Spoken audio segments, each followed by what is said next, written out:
Hi everyone, welcome back to our channel. మొదటగా normal degree or BA BTech చేసిన వాళ్ళు subject వైజ్గా ఏ మెథడాలు తీసుకోవాలి, వాటి గురించి ఒక వీడియో చేశాను. అదే అండి. దానికి సంబంధించిన ఈ యొక్క ఇన్ఫర్మేషన్ ఇది. ఎడ్యుకేషన్ క్వాలిఫికేషన్ లో ఎలిజిబిలిటీ ఉన్న వాళ్ళు ఏ మెథడాలు తీసుకోవాలి దానికి సంబంధించిన వీడియో మన ఛానల్ అప్లోడ్ చేశాను. తెలియని వాళ్ళు చూడండి, మీకు ఒక క్లారిటీ వస్తుంది. మీకు ఏదైనా డౌట్ ఉంటే కామెంట్ చేయండి. నేను తప్పకుండా తెలియజేస్తాను వాటి గురించి. ఏపీ ఎడ్సెట్ యొక్క అప్లికేషన్ డేట్ అనేది ఎక్స్టెండ్ చేశారు. స్క్రోల్ అవుతున్నది. ఆన్లైన్ లో ఆ యొక్క వెబ్సైట్ లో last date for the submission of online application without late fees has been extended up to March 19th వరకు మీరు అప్లికేషన్ అనేది పెట్టుకోవచ్చు అండి. దాంట్లో ఎటువంటి ప్రాబ్లం లేదు. ఈ వీడియోని చూసే వాళ్ళు లైక్ అండ్ షేర్ చేసి తప్పకుండా సబ్స్క్రైబ్ చేయండి. Now coming to exam pattern ఎలా ఉంటుంది చూడండి. ఎగ్జామ్ ప్యాటర్న్ యొక్క ఈ ఏపీ ఎడ్సెట్ ఎగ్జామ్ ప్యాటర్న్ ఎలా ఉంటుందంటే మొత్తం 150 క్వశ్చన్స్ ఇవ్వడం జరుగుతుంది. In 2 hours. Part A, part B, part C మొత్తం 3 పార్ట్స్ ఉంటాయి. పార్ట్ ఏ అనేది general English 25 marks. Part B అనేది అది 25 marks. But in that general knowledge and teaching aptitude అనేది ఇవ్వడం జరుగుతుంది. పార్ట్ సి అనేది కంప్లీట్ గా మెథడాలజీ అండి. యాజ్ పర్ అది కూడా as per the subjects. Maths అయితే ప్రతి సబ్జెక్ట్ కి 100 మార్క్స్. కాకపోతే మ్యాథ్స్, ఫిజిక్స్ లో physics and chemistry and biological science లో బాటనీ, జువాలజీ, సోషల్ స్టడీస్ లో మొత్తం 4 కేటగిరీస్ గా డివైడ్ చేయడం జరిగింది. ఇంగ్లీష్ ఓవరాల్ గా 100 మార్క్స్ అండి. ఇదండి ఎగ్జామ్ ప్యాటర్న్ ఎలా ఉంటుంది. మెయిన్ గా చూడండి, ఇక్కడ నోట్ పాయింట్ ఇచ్చినారు. పార్ట్ ఏ, పార్ట్ బి అనేది ఎవరైతే ఏ మెథడాలు తీసుకున్నప్పటికీ part A, part B common గా వర్తిస్తుంది. కంపల్సరీ మీరు పార్ట్ ఏ, పార్ట్ బి ఖచ్చితంగా ప్రిపేర్ అవ్వాల్సిందే. మీరు ఏ ఏ ఏ మెథడాలు తీసుకున్నా కూడా ఓకేనా. సోషల్ తీసుకున్నప్పుడు కూడా మీరు పార్ట్ ఏ, పార్ట్ బి అనేది కంపల్సరీ వర్తిస్తుంది. మీకు ఆన్లైన్ ఎగ్జామ్ డేట్ ఎప్పుడంటే మే 4th మీకు ఈ యొక్క ఆన్లైన్ లో ఎగ్జామ్ అనేది కండక్ట్ చేస్తారండి. ఓన్లీ ఒక సెక్షన్ ఇచ్చున్నారు. 2 నుంచి 4 PM వరకు. ఒక సెక్షన్. ఎప్పుడైతే అప్లికేషన్స్ ఎక్కువ అవుతాయో ఖచ్చితంగా వన్ డే ఒక షిఫ్ట్ సరిపోదు. మేబీ ఈ డేట్ మారచ్చు. నేను అదే అనుకుంటున్నాను కంపల్సరీగా. మేబీ మారుతుందండి. అప్లికేషన్ పెరిగినప్పుడు ఒక షిఫ్ట్ సరిపోదు కదా. ఓకేనా. ఎనీవే ఈ డేట్ ఇచ్చినాడు కాబట్టి దీని ముందుగా మీరు ప్రిపేర్ అయిపోండి. You have to follow this instruction. ఈ ఎగ్జామ్ ఏ మీడియంలో ఉంటుందంటే కంపల్సరీగా మీకు తెలుగు, ఇంగ్లీష్ కంపల్సరీగా ఇస్తారండి.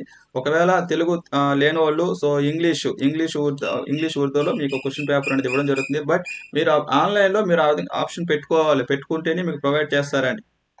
ఓకేనా. Centres of the entrance test అనేది మీకు ఓవరాల్ గా చాలా వరకు ఇచ్చినారు. మీకు దగ్గర ఉండే ఏరియాని తీసుకోండి. నెల్లూరు, తిరుపతి, పుత్తూరు, విజయవాడ, కడప, ఓకేనా. కుప్పం కొత్తగా ఇంట్రొడ్యూస్ చేస్తున్నాడు. చిత్తూరు, మదనపల్లి ఇలా వేరియేషన్స్ ఉన్నాయి. యూ హ్యావ్ టు ఫాలో ఇది. మీకు ఏదైతే దగ్గరగా ఉందో ఆ డిస్టెన్స్ బట్టి మీరు చూసుకోండి. చాలా important qualify marks. SC ST తప్ప మిగతా క్యాస్ట్ వాళ్ళందరికీ 37 మార్క్స్ వస్తే సరిపోతుందండి. అవుట్ ఆఫ్ 150కి. ఓకేనా. అదే ఇంకో పాయింట్ చూడండి. ఎస్సీ ఎస్టీ ఉమెన్స్ ఉన్నారు కదా, వాళ్ళకి గుడ్ న్యూస్ అండి. సూపర్ గుడ్ న్యూస్ అండి. ఎస్సీ ఎస్టీ ఉమెన్స్ కి ఏంటంటే ఎవరైతే ఫిజికల్ సైన్స్ ఆర్ మ్యాథమెటిక్స్ మెథడాలు తీసుకుంటారు కదా, వాళ్ళకి ఎటువంటి మినిమం క్వాలిఫై మార్క్స్ లేదు. వాళ్ళకి ఎన్ని మార్క్స్ వచ్చినప్పటికీ వాళ్ళకి సీట్ ఇవ్వడం అనేది జరుగుతుంది. ఎక్కడో ఒకటి ఇస్తారండి సీట్ అనేది. కాకపోతే మీకు కావాల్సిన కాలేజెస్ కావాల్సినప్పుడు మీకు ఎక్కువ మార్క్స్ ఉండాలి. సిలబస్ అండి. Syllabus for AP EdCET. ఈ సిలబస్ అనేది నేను కంప్లీట్ గా పీడిఎఫ్ ఈ వీడియో కింద నేను అటాచ్ చేస్తాను. మీరు చెక్ చేసుకోండి.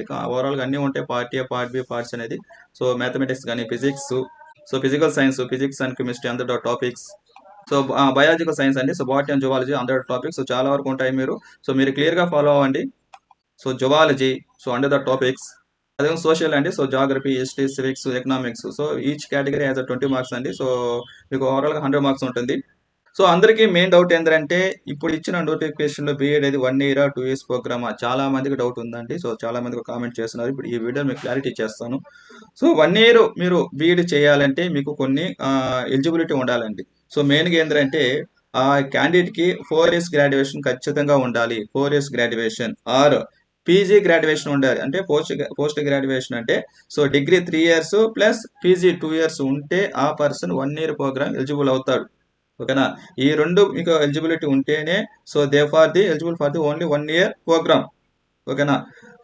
కాకపోతే ఈ యొక్క నోటిఫికేషన్ లో ద్రవిడియన్ యూనివర్సిటీ ఈ యొక్క కండక్ట్ చేస్తున్నారు కాబట్టి ఈ నోటిఫికేషన్ లో 1 year ప్రోగ్రామ్ అనేది ఇవ్వలేదండి. ఓకేనా. యాక్చువల్ గా రూల్ ఏంటంటే మీకు ఒకటి చెప్తాను చూడండి ఇక్కడ. ఎన్సిటీ రూల్ ప్రకారం 1 year ప్రోగ్రామ్ ఎంతవరకు అంటే ఎన్సిటీ రూల్ ప్రకారం వాళ్ళు 2025 లో ఒక డ్రాఫ్ట్ అనేది రిలీజ్ చేశారండి. ఏంటంటే ఒకవేళ 1 ఇయర్ ప్రోగ్రామ్ చేయాలంటే ఆ పర్సన్ అనేది 4 ఇయర్స్ డిగ్రీ చేసి ఉండాలి. 4 ఇయర్స్ డిగ్రీ చేసి ఉంటేనే ఆ పర్సన్ అనేవాళ్ళు 1 ఇయర్‌కి ఎలిజిబుల్ అవుతారు. అది కూడా ఇంకా ఇంప్లిమెంట్ చేయలేదండి. So, they are will be only discussion in the NCTs వాళ్ళు మాత్రమే. ఈ యొక్క ఇన్‌స్ట్రక్షన్ గాని స్టేట్ వైడ్‌గా ఇంకా వాళ్ళు పాస్ చేయలేదు. పాస్ చేస్తే సో దెన్ ఆ స్టేట్ గవర్నమెంట్ అనేది వాళ్ళు అమలు చేసేందుకు ఆస్కారం ఉంది. వాళ్ళు ఇంతవరకు ఇంకా అమలు చేయలేదు కాబట్టి అంటే ఫైనల్ చేయలేదు కాబట్టి ఇది జస్ట్ ఓన్లీ ఒక డ్రాఫ్ట్ మాత్రమే. ఇలా ఉంటే ఎలా ఉంటుంది అనేది మాత్రమే వాళ్ళు చెప్పున్నారు అంతే. సో ఈ నోటిఫికేషన్‌లో మీకు 2 ఇయర్స్ ప్రోగ్రామ్ మాత్రమే ఉంటుందండి. సో 1 ఇయర్‌కి అయితే లేదు. మీకు అర్థమైంది అనుకుంటాను. సో ఈ యొక్క 1 ఇయర్ 2 ఇయర్స్ ప్రోగ్రామ్. సో ఈ వీడియో మీకు నచ్చినట్లయితే సో లైక్ అండ్ షేర్ చేసి తప్పకుండా సబ్స్క్రైబ్ చేయండి. సో థాంక్ యూ అండి.